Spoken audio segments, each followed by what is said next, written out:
नरेंद्र दामोदर दास मोदी, ये नाम आज देश में ही नहीं बल्कि दुनिया भर में गूंज रहा है। देशवासियों के साथ ही पीएम मोदी विदेश में रहने वालों के बीच भी काफी लोकप्रिय हैं। नरेंद्र दामोदर दास मोदी का जन्म 17 सितंबर सन 1950 को गुजरात के वडनगर में हुआ था। इनके पिता का नाम दामोदर दास मूलचंद मोदी और माता का नाम हीराबेन था। मोदी की शुरुआती शिक्षा वडनगर के भागवताचार्य नारायणाचार्य स्कूल से हुई। उन्हें बचपन से ही एक्टिंग, वाद विवाद प्रतियोगिता और नाटकों में काफी दिलचस्पी थी। प्रधानमंत्री को लेकर एक चर्चा आम रहती है कि वो पहले अपने पिताजी के साथ स्टेशन पर चाय बेचा करते थे।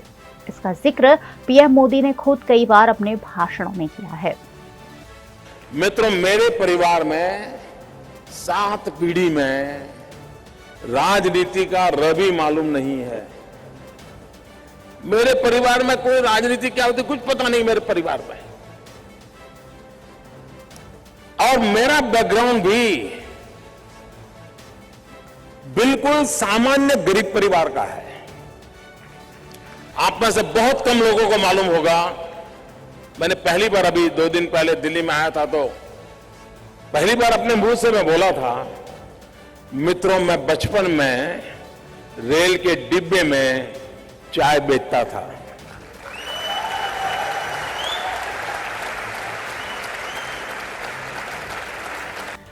प्रधानमंत्री नरेंद्र मोदी अपने माता पिता की 6 संतान में तीसरे नंबर पर आते हैं। मोदी के माता पिता का निधन हो चुका है। इनके 4 भाई और 1 बहन है। 18 साल की उम्र में मोदी की शादी हो गई, लेकिन शादी के कुछ साल बाद उन्होंने अपना घर छोड़ दिया, जिसके बाद से वो अपने परिवार से अलग रहते हैं।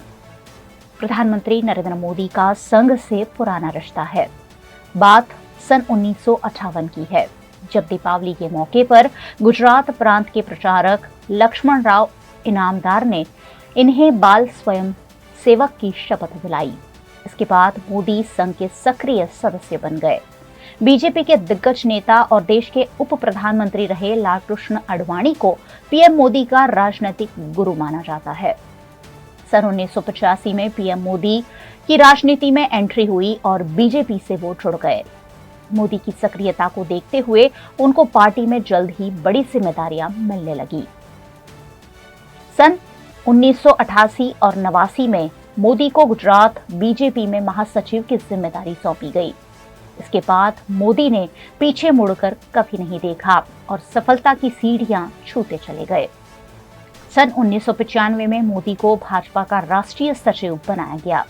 जब चुनाव होता है तो लोग वोट देते हैं सरकार चुनने के लिए, या तो वोट लोग देते हैं सरकार को हटाने के लिए। लेकिन यह पहला चुनाव ऐसा हो रहा है जिसमें सिर्फ वोट टू इलेक्ट नहीं है, सिर्फ वोट टू डिफीट नहीं है, पर लोगों के मन में एक नई धारा शुरू हुई है, वो है vote to punish.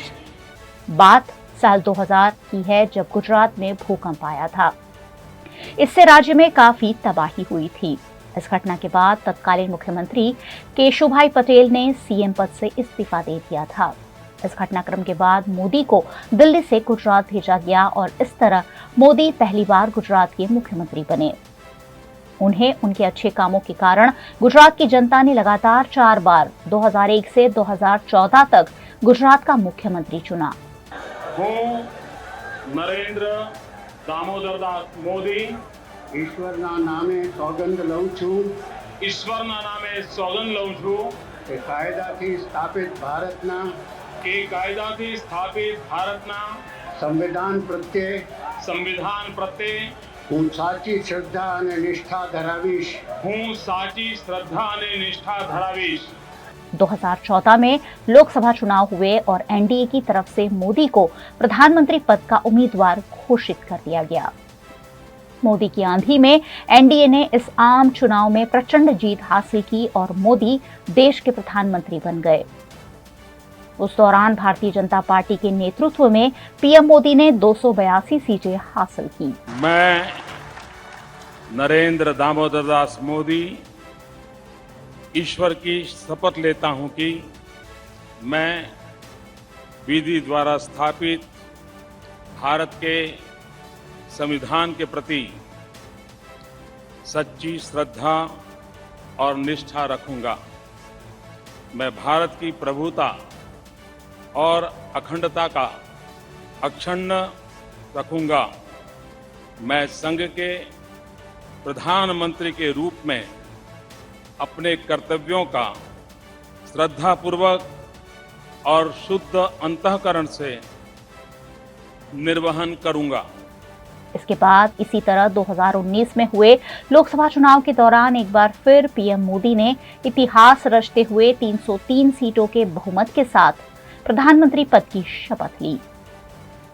Narendra Modi देश के पहले ऐसे प्रधानमंत्री हैं जिन्होंने लाल किले की प्राचीर से लगातार देश को 9 बार संबोधित किया है।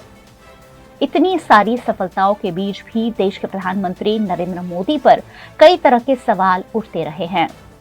उनकी शिक्षा को लेकर, गुजरात दंगों में उनकी भूमिका को लेकर, विकास के गुजरात मॉडल को लेकर और ध्रुवीकरण करने वाले नेता के रूप में भी उन्हें देखा जाता है।